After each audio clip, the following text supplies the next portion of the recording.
Yes, so again, welcome to the LISA 2020 Symposium, plenary event on statistics education, women empowerment in developing countries. This has been organized and chaired by Dr. Lubna Naz from Karachi, from University of Karachi in Pakistan. And I'll be this first speaker. We have two more speakers following me. And so I'm speaking about LISA 2020 overall and how it is related to statistics education and women empowerment. So,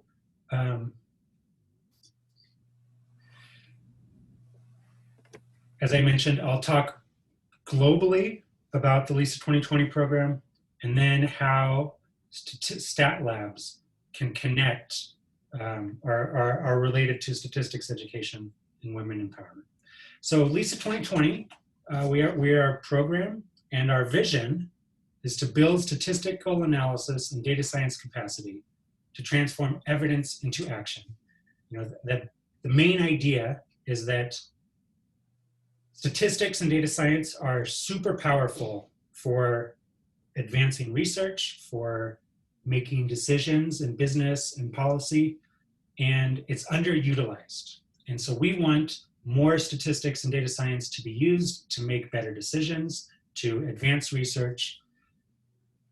And so LISA 2020, it harnesses the local power of statisticians, and it encourages them and helps them form stat labs that then become places, they become spaces for collaboration where statisticians can work with policymakers, work with researchers, and help them, provide them the statistics and data science expertise that they need to make advances in science and to improve health for citizens and to make better policy decisions. So that's our vision, is to build up this statistical analysis and data science capacity via the idea of the Statistical and Data Science Collaboration Laboratory, or StatLab. So our goal 8 years ago was to create a network of at least 20 stat labs in developing countries by the year 2020. And if you were with us last month for our LISA 2020 Symposium keynote and celebration, you learned that we surpassed our goal, and we have 28 labs in our network. So we are still, we still have the potential to grow. And as we grow, the network will grow stronger and stronger as we add more stat labs and involve more people. So stat labs do three things. They have three missions. So the first is to train statisticians and data scientists to become effective interdisciplinary collaborators. And these are statisticians who understand the theory of statistics, and they are able to use data science and compute and put all of this great knowledge into practice. So they can analyze data to transform evidence into action. They can basically move between theory and practice, making statistics and data science useful. So that's what these trained statisticians and data scientists can become, these effective interdisciplinary collaborators. The second mission of the Stat Lab is to create that space, the collaboration infrastructure, to be able to transform evidence into action. And so it's this place where statistical collaborators and domain experts come together and collaborate to put statistics and data science into practice. And a third thing that Stat Labs do is they teach short courses and workshops to improve statistical skills and data literacy widely. So, just kind of a quick diagram.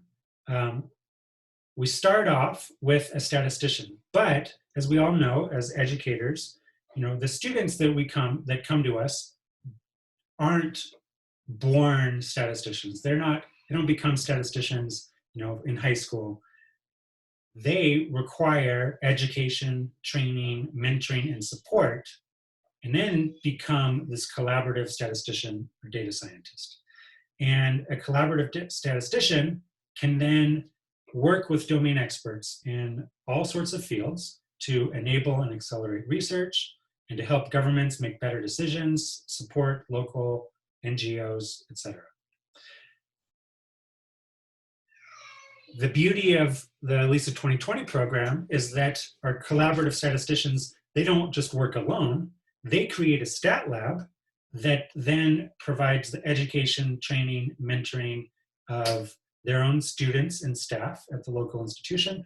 And these stat labs can support other labs. And so, you know, we'll be hearing from Atinuke at KNUST.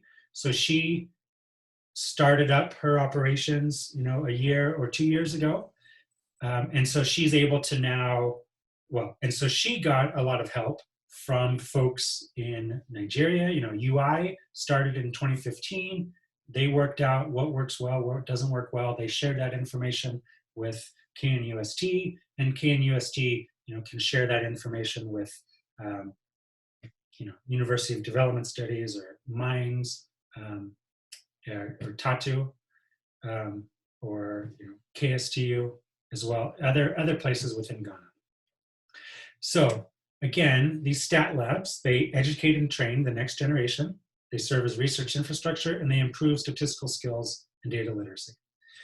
And so the outputs of stat labs are these collaborative statisticians and data scientists, as well as data-capable development actors. So as we collaborate with more development policymakers and businesses and researchers, they become more versed in the power of statistics and are able to communicate better with statisticians and data scientists, and are able to actually transform the statistical analyses into action.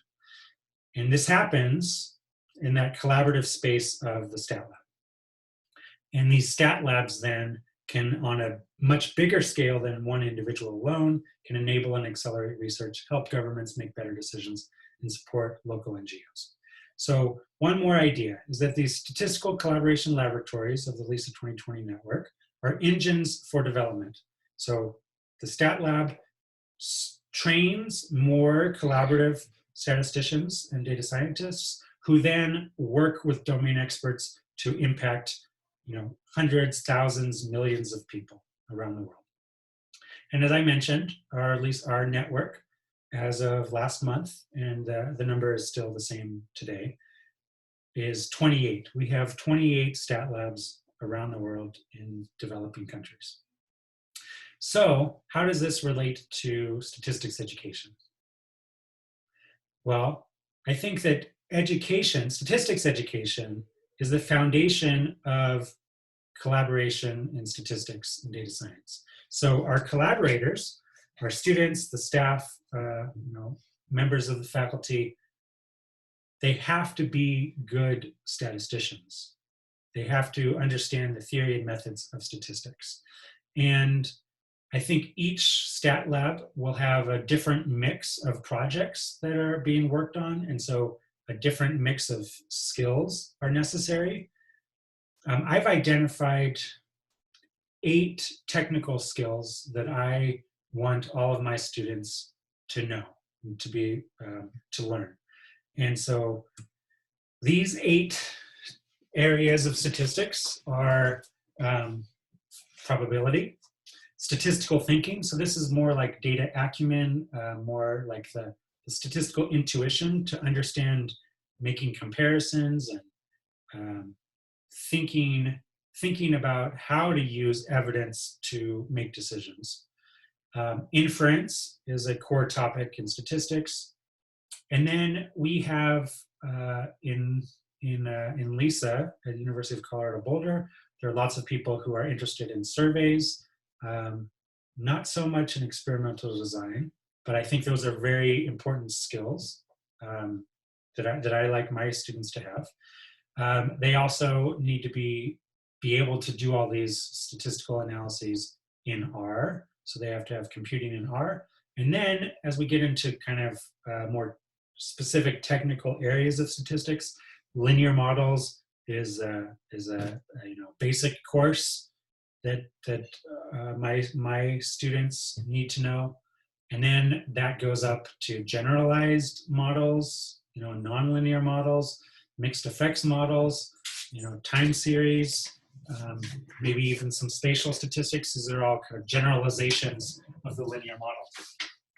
And then finally, because this is the 21st century, there are lots of machine learning algorithms that are important for prediction and important for our students to know.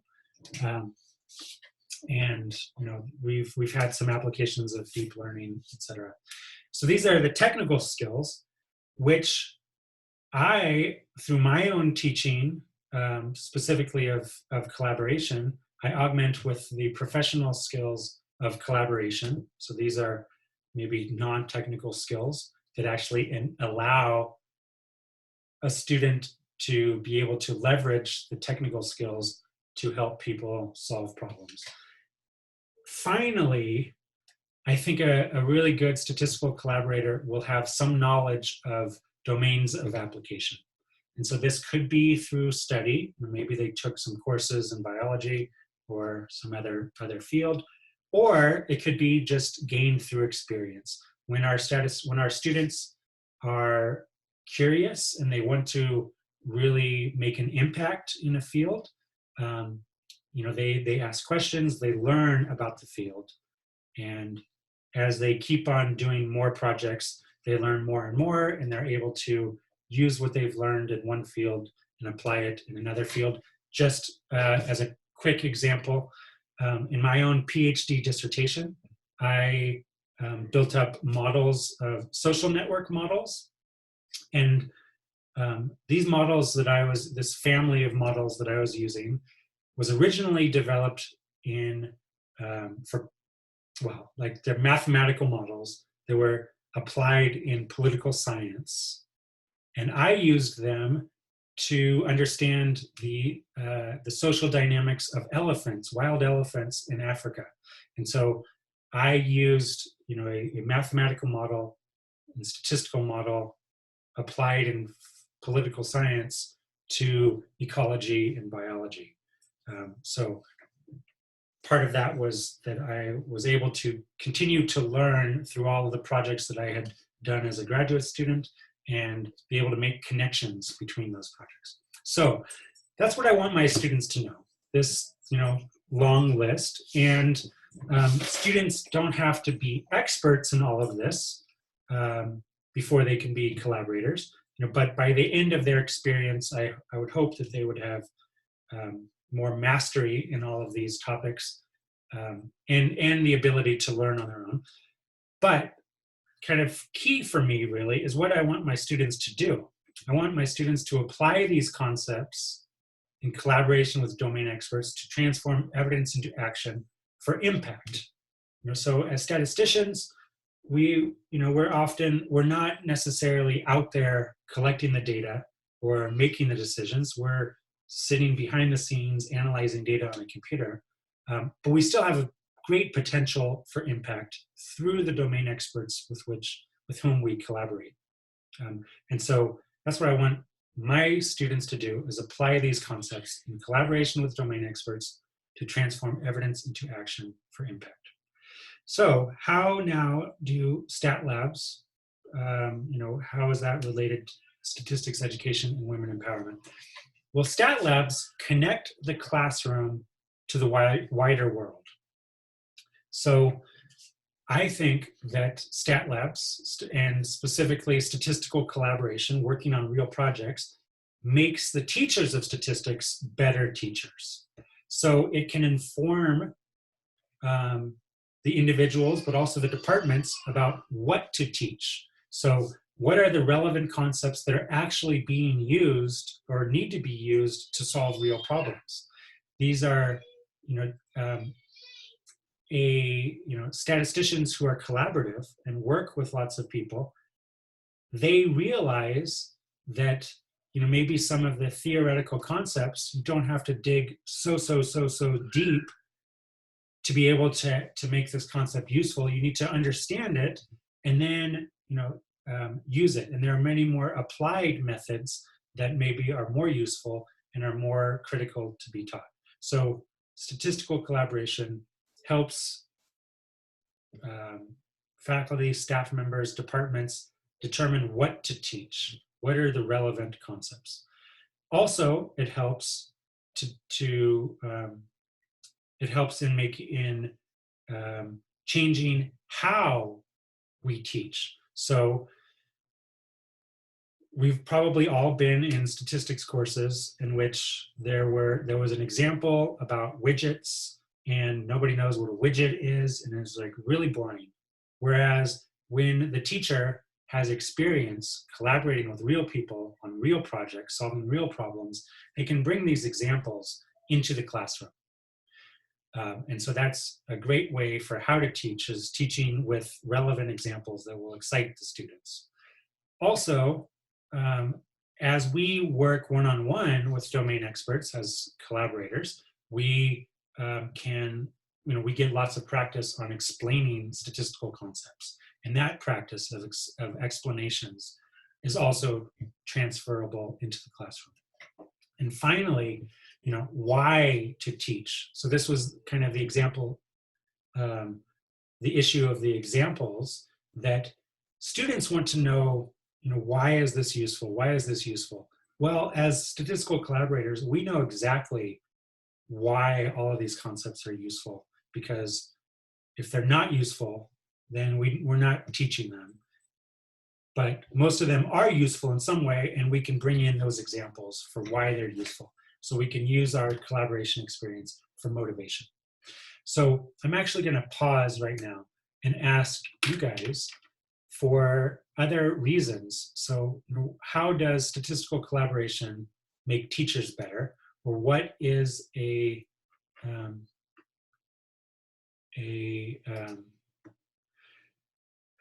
what are some other reasons? I'm gonna try to escape out of this in slideshow. And I'm going to ask you for a little bit of feedback on, from your experience, what are some other ways in which stat labs connect the classroom to the wider world, and how statistical collaboration makes teachers better. So please unmute your microphone and let me know, and I'm going to be typing into the slide. So some other ways.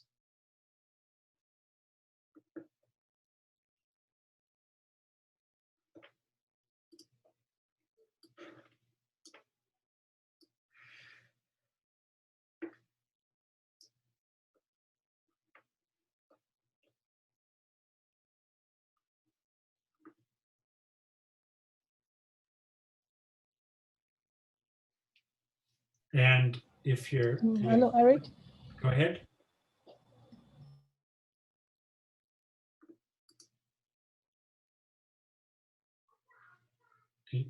Go ahead. From your experience. Yeah, I just wanted to add to why you said why to teach, because I think when we collaborate, it takes the focus of the teacher. Usually when we teach, we're more focused on the immediate output, the number of students who graduate, a student successfully, and all of that. But when you collaborate, it will shift your focus and extend your vision from the immediate output to the expected outcome, which the industry is expecting the students, and the competencies that the students are expected to have on the job. So I think it helps the teacher to extend the vision from immediate output to outcome. Then you can then work backwards from the outcome and determine the input that you then feed into the classwork. That's my thinking.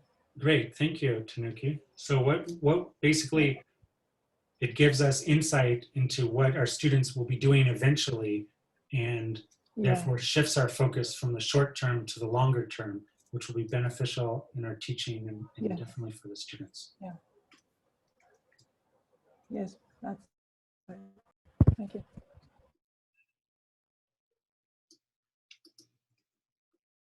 All right, some other ideas?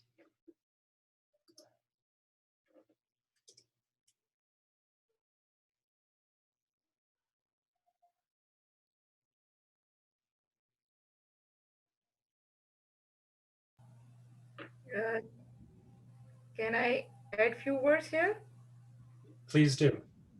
Uh, Statistical collaboration, I think, help teachers to uh, make their students learn about the real life issues. For example, climate change. For example, poverty, like that, urban development and planning, gender inequality, women empowerment, where the gender wage gap actually exists and why, and how they can use statistical techniques to analyze these real life issues, and uh, how they can be closer to the policymakers, because the practice usually is to teach only from the books in developing countries. The focus is only on the concepts. So if they learn about the real life issues, they will be really helpful to the policymakers. And that is closing the gap, narrowing down the gap between the policymakers and the academia. So that's how, in my view, collaboration can help teachers to teach what and how it can help students to learn new things through this statistical collaboration. Thank you. Excellent. Thank you. So I'm going to move on. I have a couple more slides. And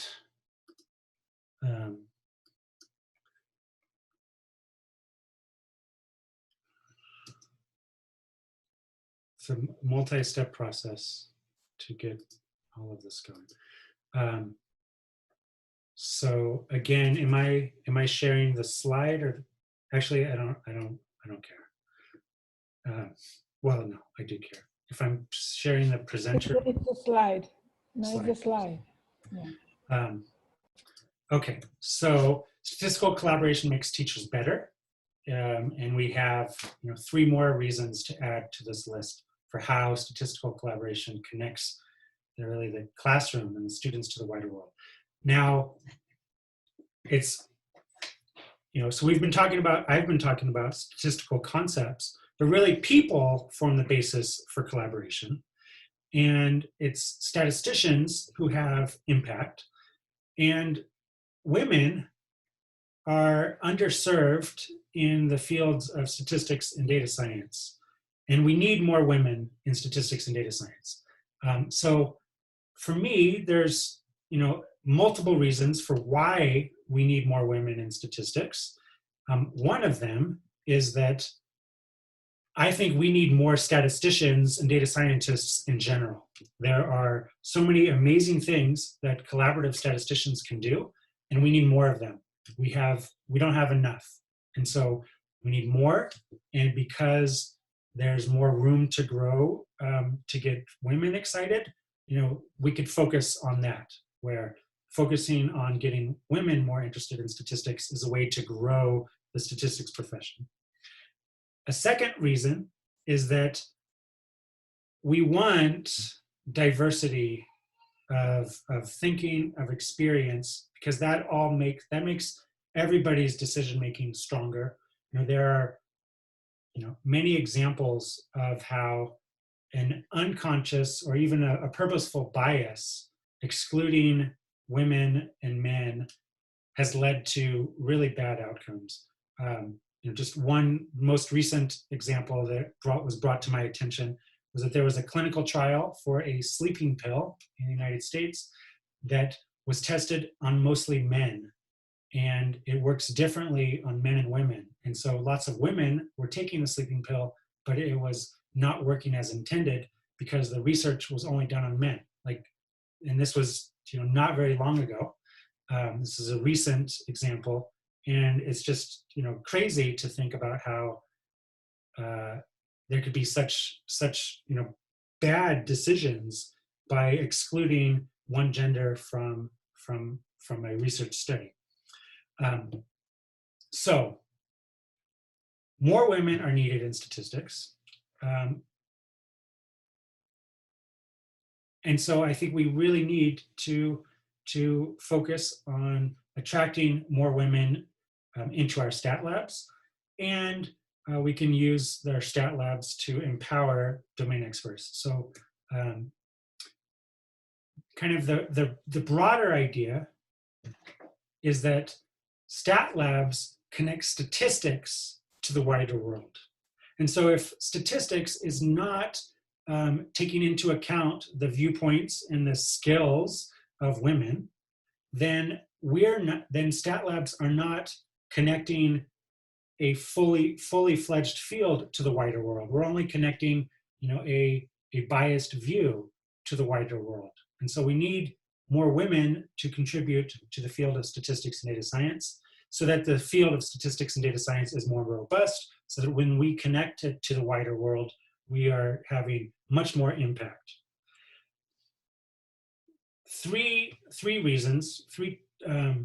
topics right now are that I believe that women thrive in statistical collaboration.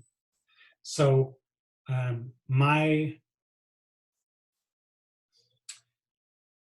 there are certain skills for collaboration: communication, negotiation,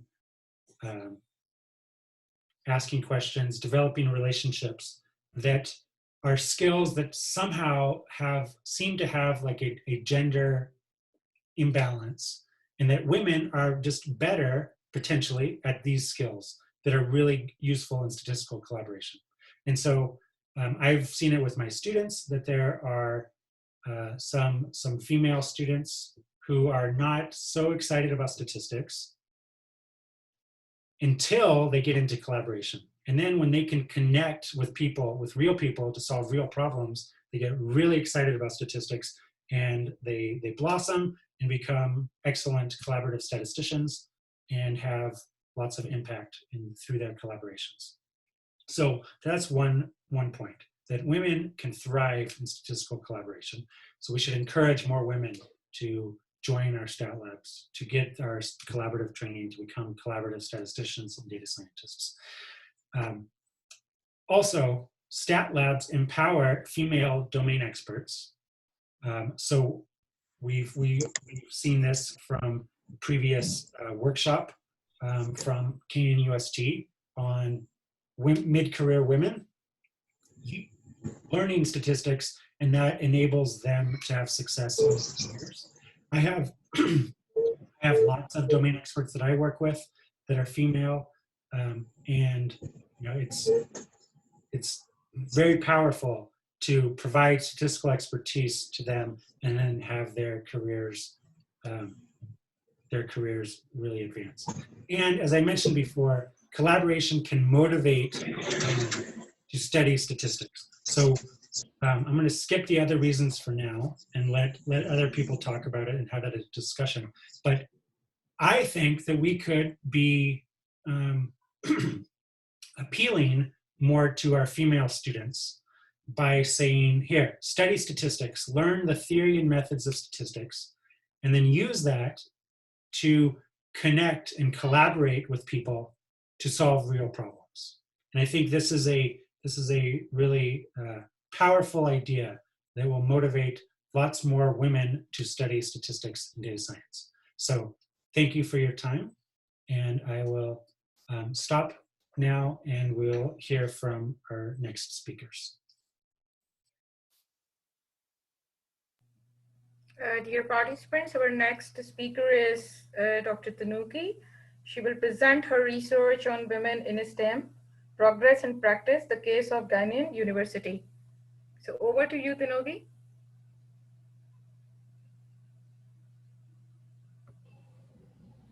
Yeah, hello. I'm trying to share my screen, please.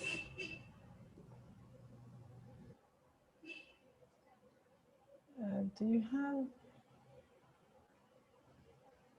you have my slide now, please? Yes. Hello? Yes, okay. I can see. Okay, thank you very much. Thank you.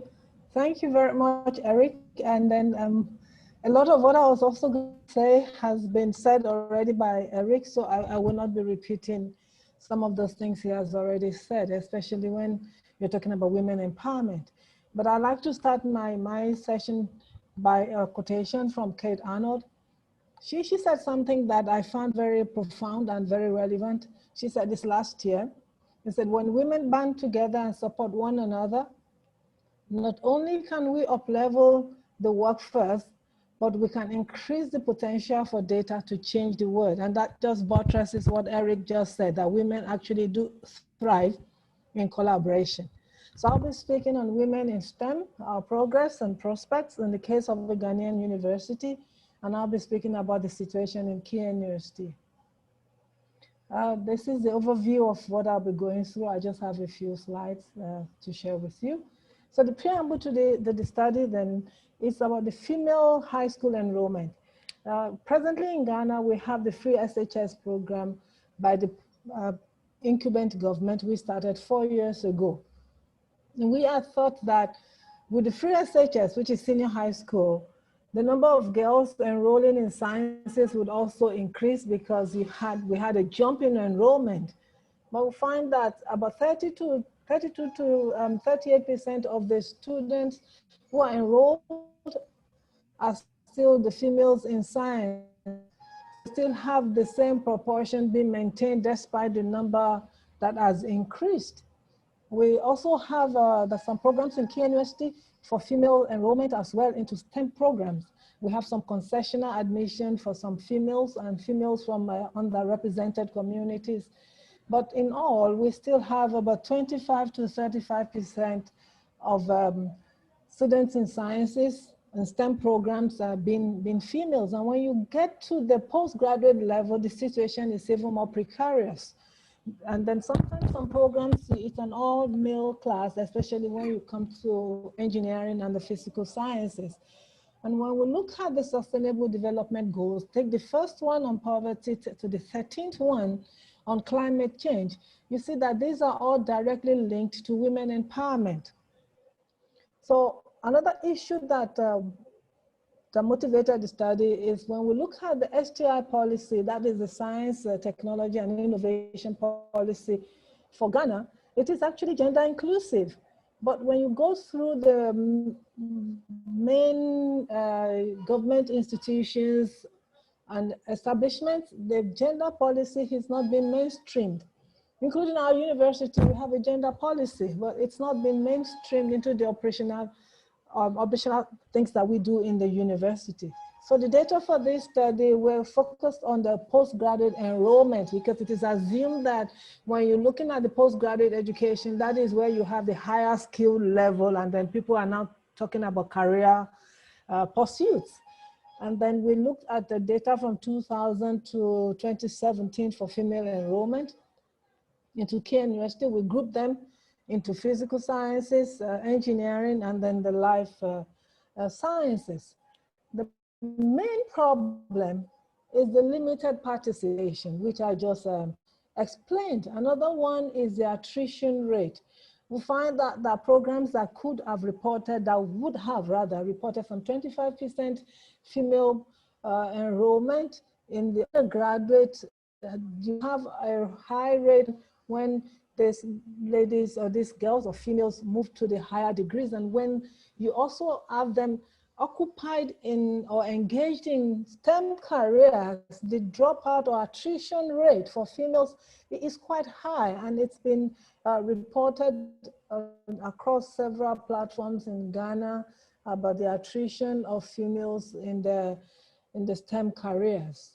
Another thing that we might attribute this attrition to will probably be that there are different career progression challenges that confront the females as opposed to what the men experience.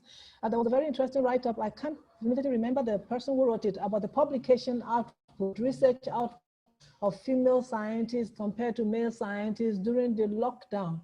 And the study showed a significant drop in productivity amongst female researchers when it's compared to males. So these are the three things that actually inform the desire to look at the situation in our own community, which is KNUST. When we look at the programs, the enrollment in the different programs, you can see here on the left side here, where we have engineering program, the female enrollment is close to zero. The only time you see a slight jump is about, let's say 2012. And the pattern we see for engineering as well as the physical science programs are very similar, where you have the male enrollment really increasing rapidly as opposed to the female enrollment. But when you come to the life sciences, we see a better improvement. And essentially, when you lock this data together, we see a better improvement in the enrollment. Is actually attributed to the life science program. And you have this, the life science program, the two programs that are driving this are the nursing programs as well as the public health program, where you have more female enrollments there. But when you look within those programs, you still find out that the females do not make up to 50%, except when you're looking at the nursing program alone. And then when we looked at the trend for this, we saw that when we put all of them together as one group, yes, we do have a positive trend. There's an increase. The year-on-year trend plot shows that there's a significant growth in the number of enrollment. That is when we put all of them together. But when we look at them in isolation, engineering does not report the same type of growth. Another thing we also did is we looked at the profile. We compared the males to the females. We looked at this across the programs over time. And we see that the patterns of the growth and the profiles are very different. Then they're not parallel. And then, of course, we had seen earlier that there's a trend. So we also tested if it was flat. It's also not flat. And then we find out that they're also not having, they don't have equal means at the different levels. This result was also the same or very similar when we looked within the female enrollment alone. That is looking at the females across the different programs and comparing the three different programs as opposed to comparing male and females. The patterns are different, and the physical and the engineering programs, when you look at those two, you don't see much difference in the profiles that is being reported. But when we look at the Ghanaian situation, we have quite a number of initiatives that are promoting the girl-child participation in STEM programs, so like the Key University Girls for STEM session admission program that I just mentioned. This operates in such a way that if a program has an aggregate requirement of, say, aggregate 9, and the female has aggregate 10 with the requisite subjects and is applying to that program, she will also be considered. So there's a 1 point added on if the student is female.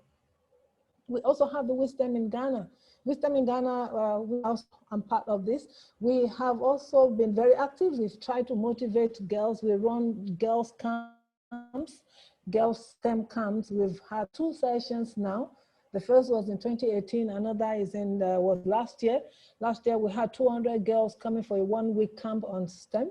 But the teachers for the students were also taken through some training sessions. We have several initiatives. We have the STEM Bees, and then AIMS was initiated last week. They now have a Girls in Mathematics program, which was just initiated last week. But we find out that all of these gains, we all report number of students, the number of students. There's none of them, including our Wisdom program, which is too early anyway. Wisdom is just about 2 years old. None of them can actually give a report on the impact of what the intervention has had on development or on the career choices of females. We're not able to tie this increase in number that we see at this end to the girls taking on STEM careers going down the road. So some of them, I think our problem is actually because of the period of reporting. To do this, to achieve or to be able to assess this impact, we'll be looking at some 10, 15 years down the road. So we need to have a way that we can track them and be able to see if indeed all these programs were effective or contributed to girls or females later in future pursuing and maintaining STEM careers. So when we talk about the female empowerment in this context, the females are very few. So if you're going to empower them at all, we need to focus on what kind of skills and competencies we want the females to actually have, what kind of professionals or what kind of entrepreneurs we want them to be. And that should inform what kind of training we actually give them. And I think that a lot of the time, our focus has always been on the academic end of it. There are also other dimensions that we should look at for female empowerment, and then that can also drive and promote female enrollment into postgraduate programs. And then another one, as statisticians, this would come into our domain, is when we want to talk about empowering them, giving them competencies at the postgraduate level, we need to work from the outcome, like I just explained earlier, to the input. And it's about time. Another important thing is people have certificates, because in this part of the world, we are more certificate focused, paper focused than skills and competencies focused. So it's about time we begin to self-critique the import of what we teach on national development, on human capital development, so that we can change the dimension of the present situation, or the dynamics. We can change the present dynamics, because we have a lot of certificate holding females, because I'm speaking about females, who do not have the commensurate skills to support this. And if I'm talking about females, the number of the males should cause for concern. Another thing that I just said earlier is to be able to track how we are able to retain the females who are presently enrolled in the postgraduate STEM programs. What do they do 10, 15 years down the road? What do they contribute to national development? And this, in my view, is what would be helping us to even want to promote more female participation in STEM programs. So we do have initiatives, but most of these initiatives are targeted, and you will agree with me, it's always girls in STEM, young girls in STEM, skills for girls, we have them all over. They're always targeting the girls in the high school and at the undergraduate level. So it's like once you go to the postgraduate level, you only have a few options open to them for support. Most of the interventions are focused on the academia, and then besides that, you have age restrictions on them. And this does not always work very well for females, because in our part of the world, you get to a particular age, there's a lot of pressure for you to start a family. And then that also could also be one of the reasons attrition we see, because when the young ladies who are early career ladies are starting to pursue a career in STEM, they at the same time almost simultaneously also have to fulfill their natural maternal needs and all of that and other requirements, which oftentimes is very difficult to juggle, except they have a very good support system in place. So this age restriction often leave out ladies who have had to take time out and have to now come in. They are by their ages, not earlier women, but they are by their career level, they are actually early career women. So yes, we have had some progress, and then we still have a lot of prospects. There's a lot to do for the women to encourage them not just to enroll on postgraduate and high skill training in STEM, but to retain them. Because we have quite a number who have postgraduate qualifications, but they are not doing anything related to a STEM career. So I'm going to share with you some of the women that we worked with. These are not the current one that, the ones I shared the other time at Kuala Lumpur, some of them have now changed. These are new ones who have made difference in the last 1 year. This is Dr. Augustina Silverkin. She had also just come back into academia. She joined academia, I think, about 4 years ago now. And then she's now in the front line for the COVID-19 case in Ghana. These are examples of women who, when you help them and you expose them to build their capacity, they're able to do things. So we should be able to tie what they do, what they're able to accomplish with the competencies and the skills we give to them. And here, Ruth is looking at the tricycle operators. The tricycle operators in Kumasi Metropolis, she's considering the burden of respiratory pathogens, and she's working with Augustina Silverkin as well. She's gotten a scholarship for the PhD program. In Kumasi, most of our solid waste disposal is by the tricycles. They come and pick them from the homes and then send them to the dumps. So she's looking at the exposure to pathogen. Jacqueline here also now secured a PhD in civil engineering. And we have the Lali, she's looking at the transportation problem. We have this public transport system where you operate these 14-seater buses, we call them the trotros. So she's looking at a model for the trotro operating system in the Kumasi Metro. And Emanuela here, she also is not a very young person. She just got a PhD scholarship to go to the USA. She's looking at palm nut fruit diseases. She's a plant pathologist. And here we have Magdalene. Magdalene is also secured. She just did that September, a PhD to study public health, and she'll be studying at the University of Ghana. And Zainab had a bit of a challenge to overcome it. She proposed an automated license renewal at Food and Drugs Agency. She doesn't have a PhD, but she's able to do this and to affect how our workplace operates. And then we have Senatu, already had a PhD before she came on the program, but she's been voted in, she was voted in, I think in October, yes, that was October, as the first female non-professorial rep of academic staff in her university. So now she represents the academic staff on the university council. And of course, Alice here, you can see this is not an early career person, but Alice is publishing with a vengeance now, and it's very impressive. She's written 3 good papers in the last, in this year, very good papers, placed in very good journals. And we also have Araba, this is Araba on my right here, and then we have Rita here. Rita is a lab person, and Araba is a pharmacist. They together teamed up, and they got a grant to look at antibiotics abuse in the Volta region. So these are ladies who have been empowered and doing something that shows they want to affect the country in national government. I would like to acknowledge a contribution from Suleiman Salami. We worked together on this, and then God knows helped collect the data. And I think I've been able to share with you what we're doing in Kia University. Thank you for your time.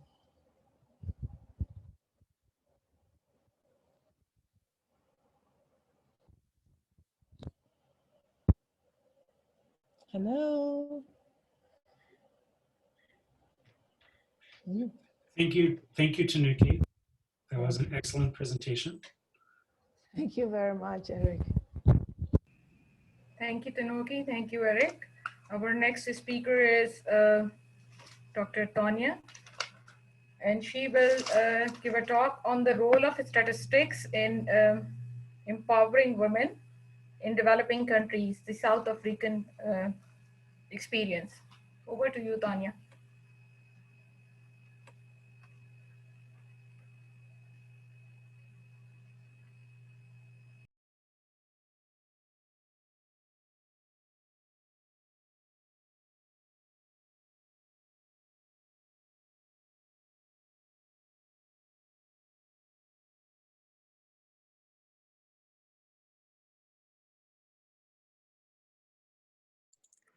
Apologies. Hi, everybody. Good afternoon, ladies and gentlemen. I hope you can all hear me. And I also hope that I'm sharing the slide presentation rather than the presenter view. Can you confirm? So I have the Hello? Yeah, hello, Tonya, we can hear you. And am I sharing the slide view rather than the presenter view? I don't see it yet, though. Oh, apologies. Yeah.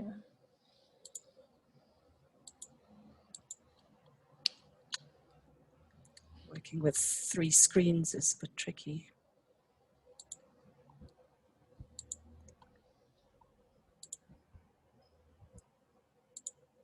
Right, you should be seeing my slide Yes. view. Okay, great, thanks so much. And yeah, good afternoon, ladies and gentlemen. I'm Tonya Esterhuizen from Stellenbosch University Biostatistics Unit, which is one of the LISA 2020 labs. This is in South Africa, in Cape Town. So the title of my presentation is The Role of Statistics in Empowering Women in Developing Countries. And I'm specifically going to talk about the South African experience and specifically concentrate on biostatistics. I would like to start by saying that this is not my field of expertise, and I certainly haven't done a study on this like the previous speaker, Professor Atinuke. Possibly the only thing that qualifies me to talk on this subject is that I myself am a woman working in biostatistics in a developing country. So I started off by asking myself how it is that I got to be a woman in biostatistics in a developing country. What were my circumstances that allowed me to get here? And when I reflected on this, in fact, in my early education and career, I happened upon 2 answers that I think enabled me to become a biostatistician in South Africa. And the first was access to good quality higher education through a privileged upbringing, which allowed me to access the higher education and allowed me to gain employment in the field from very, very young, from very early.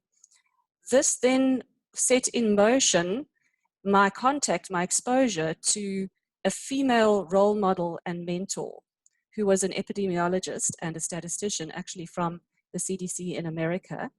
And she was a prominent woman in the field, and she encouraged me to pursue this career and to study further.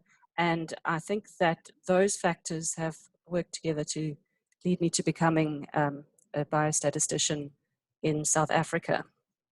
But we know that this is actually not the case for the vast majority of the people of South Africa. Most people in South Africa do not come from a privileged background. Poverty and lack of access to quality education are actually huge factors which prevent people from rising above their situations. Even though South Africa is 26 years post-apartheid government, it's still a sad reality that the legacy of apartheid and its patriarchal systems are actually still in place in parts of society, specifically in poorer townships and rural areas. Women are still expected to maintain the household rather than be educated and hold lower paying jobs than their male counterparts. Often there are few schools in the rural areas and with even fewer fewer educators. So often scholars must drop out of school in order to find work to feed the households, and this vicious cycle can also sometimes lead to women falling pregnant at a young age and giving up on further education or a career. In order to transform our society, we must redress the wrongs of apartheid in terms of power relations between the genders. This process began in 1994 with the fall of the apartheid government and the rise of democracy, but it actually still has a long way to go. The good news is that the South African government has begun this struggle by strengthening its commitment to speed up transformation by addressing the challenges faced by women and girls. Access to high quality basic and higher education is the key to addressing gender inequality. Additionally, transformation of the economy to make it more inclusive, to include women to a larger extent. South Africa has a national policy framework for women's empowerment and gender equality, which details South Africa's vision on how it's planning to address women empowerment through the Office of the Status of Women and relevant partnerships with industry and other government sectors.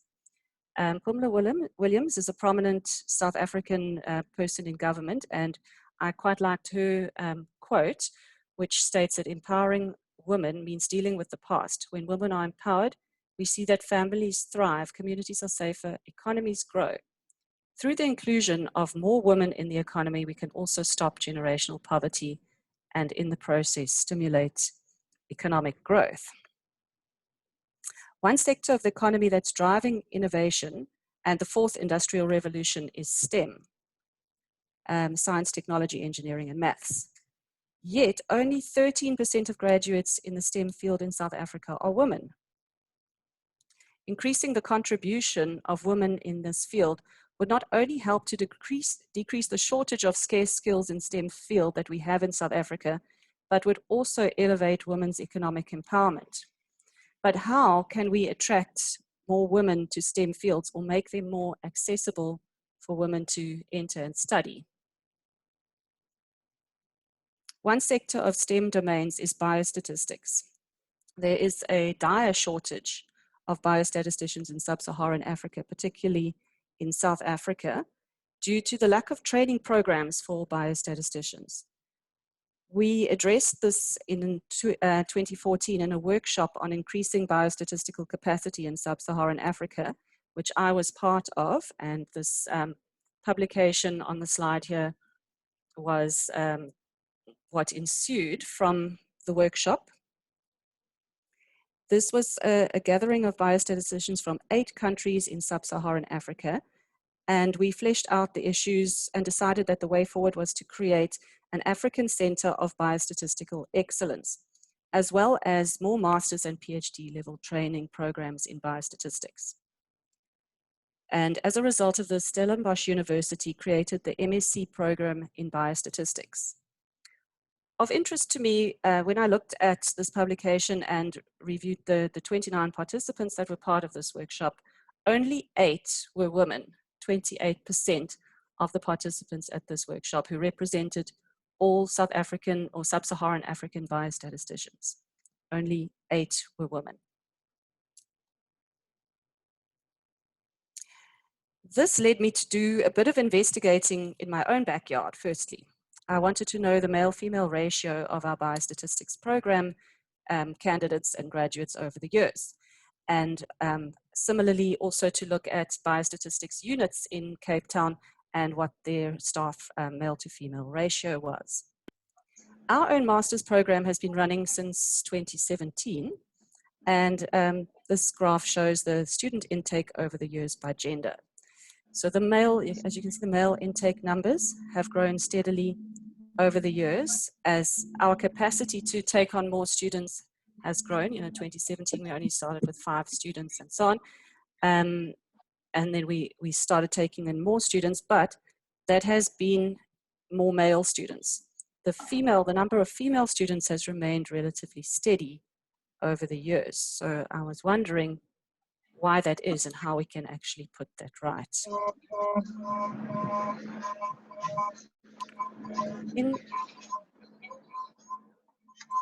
In our own biostatistics unit at Stellenbosch University, which is one of the LISA 2020 labs, we have 9 biostatisticians and only 2 of us are female.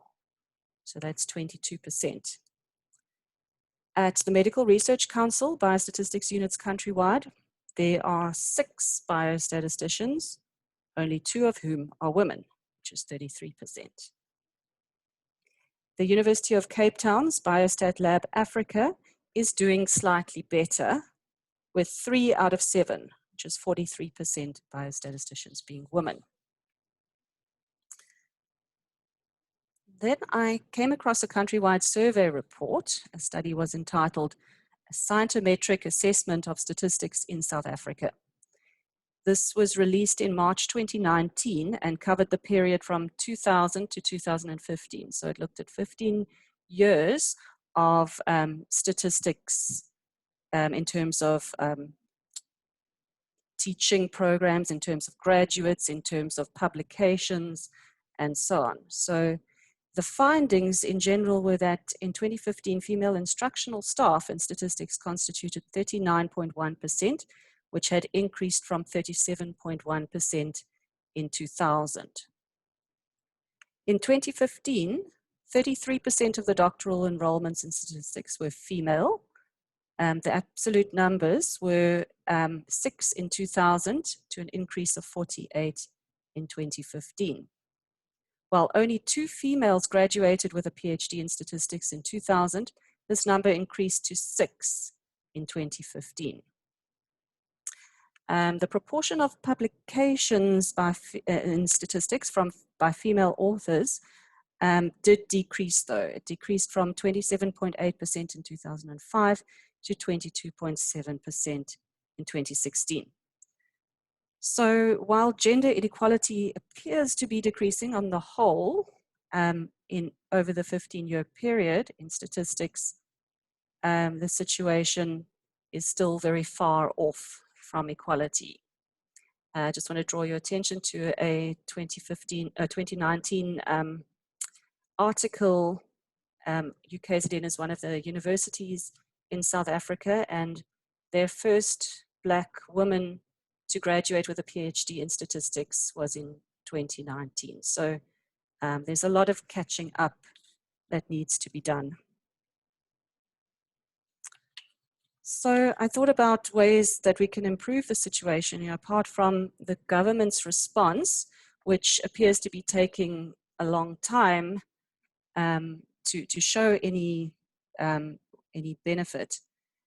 I thought that extra efforts would need to be in place to hasten the pace of gender equality in statistics in South Africa. And I think that we can also do things on a smaller scale to attract and retain women in biostatistics. In the field of biostatistics, we need to intervene at school-going ages and let young girls know that it's possible for them to become biostatisticians, and to let them know about this niche, that there is such a dire shortage of biostatisticians, and particularly women in biostatistics, and foster their interest and training at a young age. Bursaries and scholarships should be made available and kept specifically for women who show promise, or at least to make bursary requirements such that a percentage of the recipients have to be women. We are responsible for deciding who receives NRF bursaries to study MSc in biostatistics. We receive a certain number of bursaries each year from the NRF, and I would like to put in place a system where we would have to address a certain gender percentage to put this right. In fact, perhaps even taking on a higher percentage of females than males in order to maintain equity to reach equality. Then I think mentorship, I haven't really spoken much about mentorship. We all know how important mentorship is. And in my own life and my own experiences, if it wasn't for that female mentor who persuaded me and encouraged me to study in this field, I don't think I'd be here. So we need a formal program to link female role model mentors to young girls. One such program, as an example, and this should happen possibly at undergraduate level to foster that nurturing bond. An example is that at the Stellenbosch University, there was a program that was running a few years ago called Succeed, and it was funded by the CDC and PEPFAR. Through this program, we identified young researchers who needed mentoring in their careers, and we paired them with experienced researchers. So it wasn't just a supervisory relationship, it was more of a lifelong relationship to nurture their careers. If the mentors were females themselves, and the mentees were also females, this would give the young women students role models and further reinforce the fact that it's possible to be a woman and succeed as a biostatistician. But to do this, we need specific grants and fundings in place for more programs like this. Thank you, and if there are any questions, please feel free to ask. Thank you so much, Tonya. It was a great presentation. Thank you for your time, despite your busy schedule. We have Dr. Dow with us, and she will give her views on the papers presented in today's session. Dr. Dow. Okay. Dear Dr. Dow. Yeah, good afternoon, everybody. Good afternoon, everyone. Hello. Good afternoon. Okay, Eric want to say something? Okay, I want to appreciate both presenters, and I am going to be discussing the two papers presented by the two of them. Yes, the two presentations have been able to give answers to some of the pressing questions, such as statistics education, what is statistics education, empowering women, that is, what is empowerment, the link between statistics education and women empowerment, what should be the roles of women in statistics, and what should be the roles, of LISA 2020 Global Network in this regard. How can LISA Network 2020, assist in empowering women in this regard? And I want to start by looking at, some of these questions were actually answered by some of these two presentations. And I want to start with the presentation of Professor Atinuke. She spoke about women in STEM, the progress and the prospects as regards Ghana experience. And from our presentation, she gave us enrollment of students into the field of science and technology. Even though you will notice that those charts that were presented, even though the enrollments, increases by the year, you will notice that the number of enrollments of female students is lower than those of the male counterparts. So especially that trend was noticed in the postgraduate enrollment. And then she also mentioned that, female enrollment,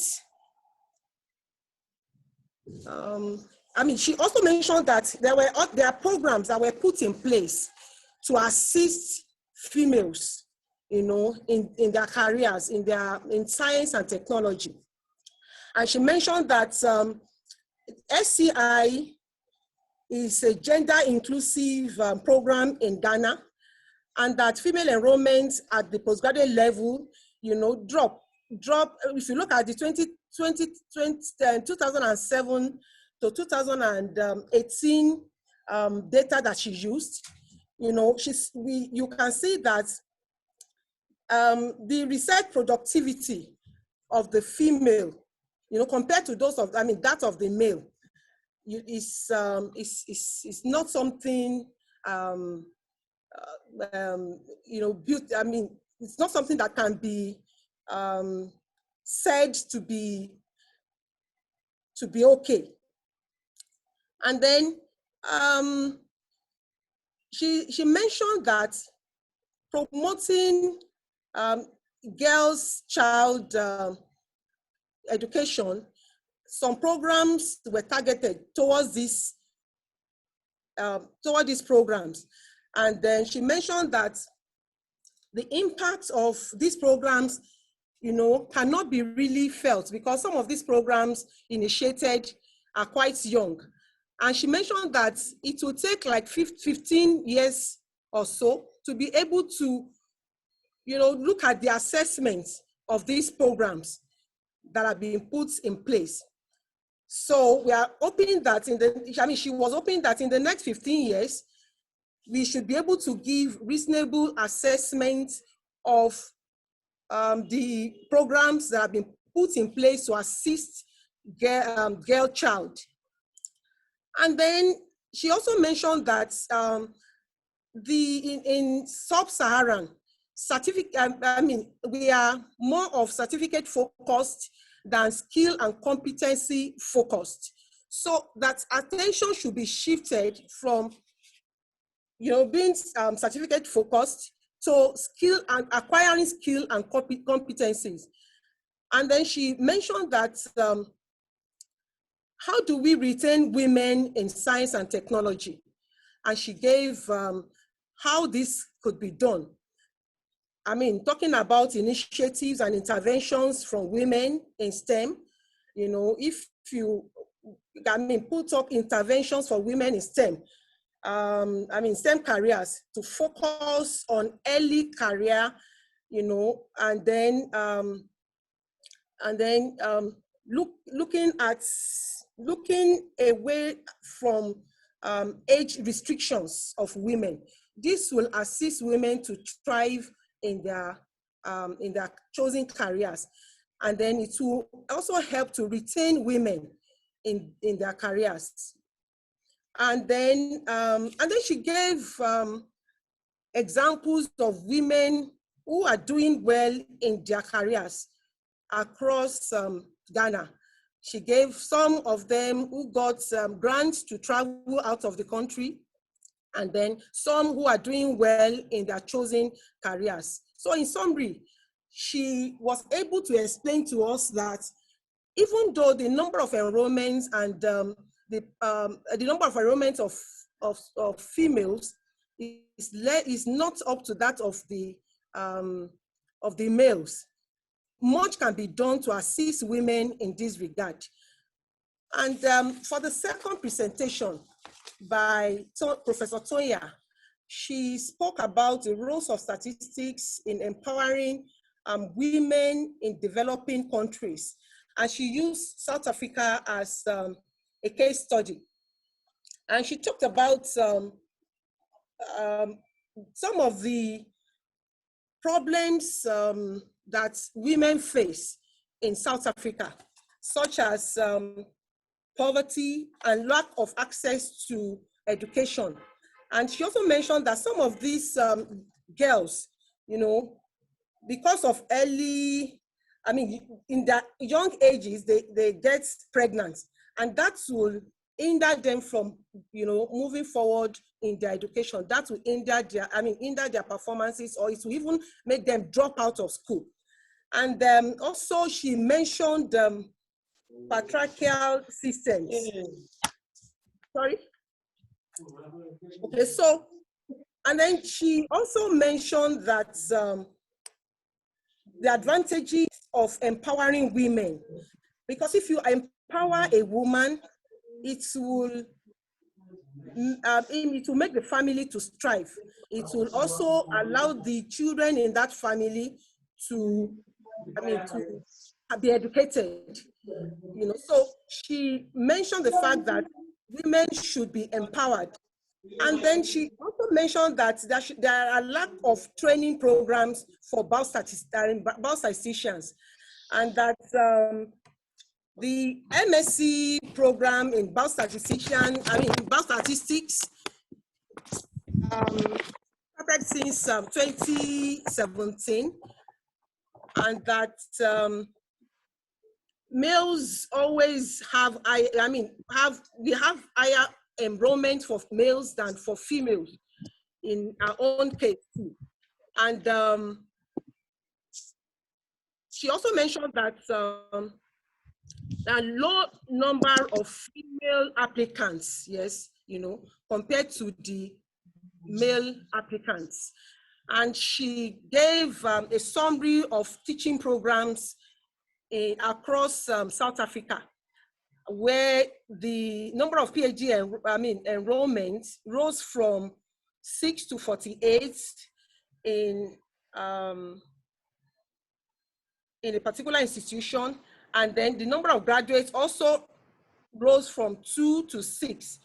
He mentioned that there are ways by which these situations can be improved, of course.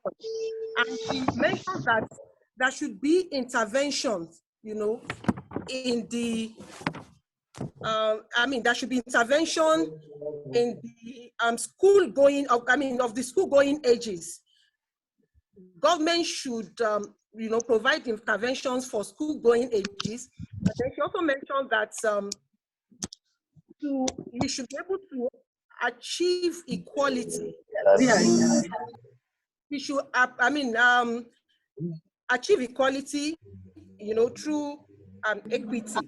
And in summary, in conclusion, he mentioned that the roles of female mentors, that's because she also benefited from the role of mentors, that she advocated that the role of female mentors will go a long way in assisting the female gender to be able to strive in their careers. And I want to appreciate the two of them for their presentations. And I think I've been able to summarize the two papers presented this afternoon. Thank you very much.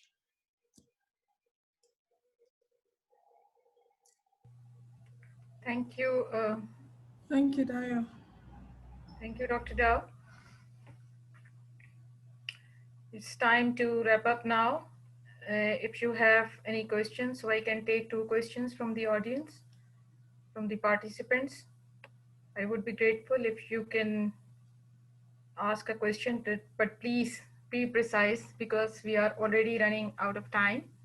So we have just a few minutes to wrap up this session. Any question? Yes, participants. If you have any question from Eric, from Atinuke and Tonya.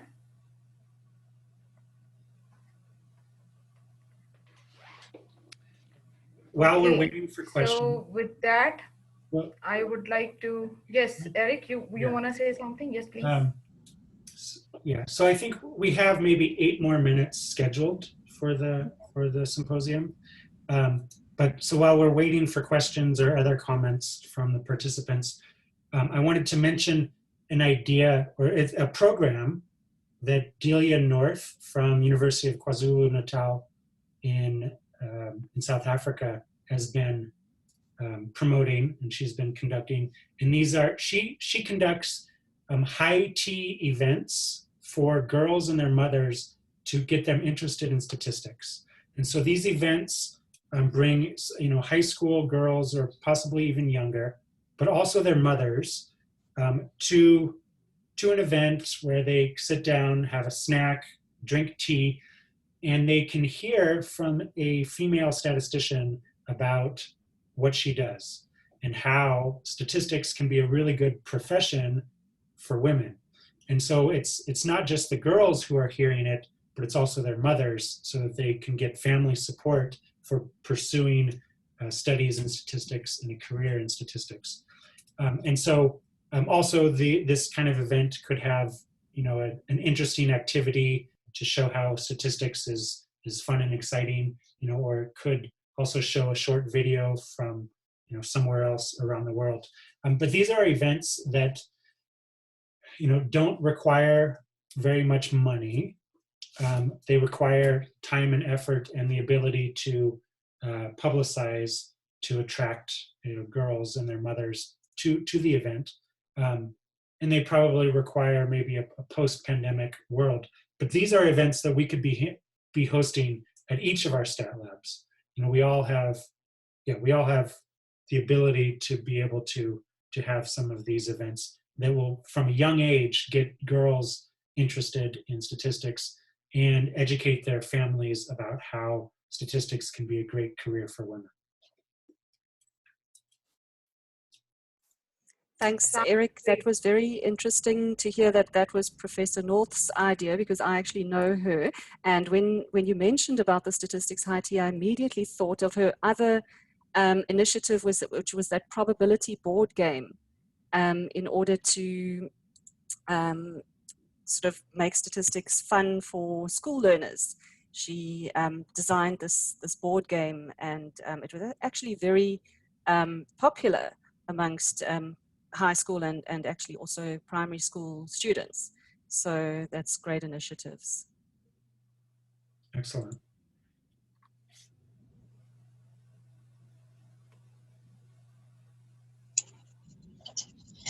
Hello.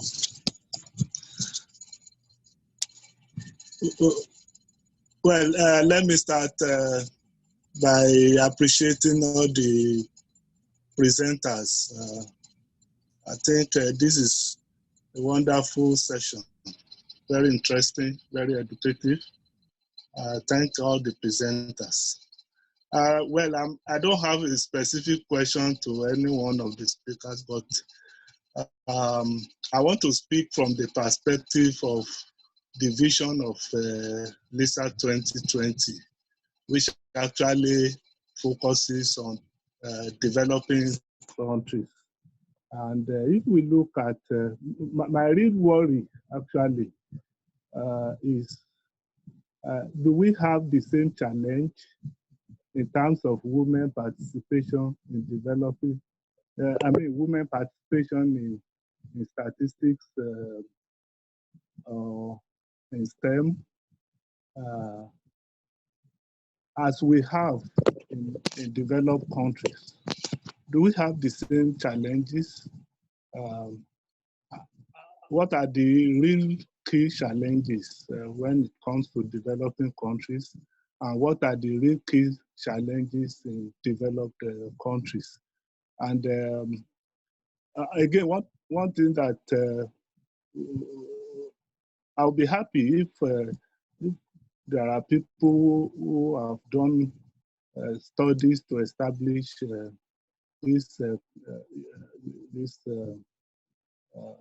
there is any finding around this issue. Then women in developing countries, from my own experience, I found that few women that actually find themselves in STEM or even in statistics particularly. Let's just look at statistics. They're extremely very good when you compare with their male counterpart. I still keep wondering what's the trick? What's actually responsible for women excelling? When even though they are very few, as most of the presenters want us to believe, at least from the evidence available. But the real issue is that rather than looking at the quantity side, what about the quality in terms of what they are capable of doing, what they are capable of achieving, what they are capable of delivering? Those are my observations. Somebody's mic is on. Who is the person? Okay.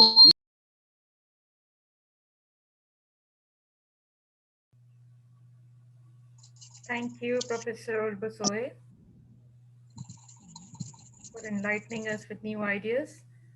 So I would like to say thank to all the participants, and especially to our LISA Network 2020 founder, Eric Vance, and Dr. Tonya and Dr. Atinuke for presenting the research and experiences in developing countries on the women participation in STEM, girls participation in STEM. It was really a informative session, I would say, and Eric made it interactive as well. So it was great listening to all of you, and I hope that we will move on with new ideas and with collaboration, coordination, and that is what the mission of the LISA 2020. So I wish you a great life. Thank you for being here. And I think Eric is there to say something. Yes, please, Eric. Would you like to say? Thank you for organizing this event. It's a wonderful event. So Yeah, and we'll see everybody hopefully for a week and a day from now on transforming evidence into action. So we'll hear from Dr. And Dr. Atinuke again, Professor Atinuke, and also Professor Olubusoye on their projects transforming evidence into action for development. So thank you again, everybody, and have a great rest of your week. Bye-bye. Bye, everyone. Bye, everyone.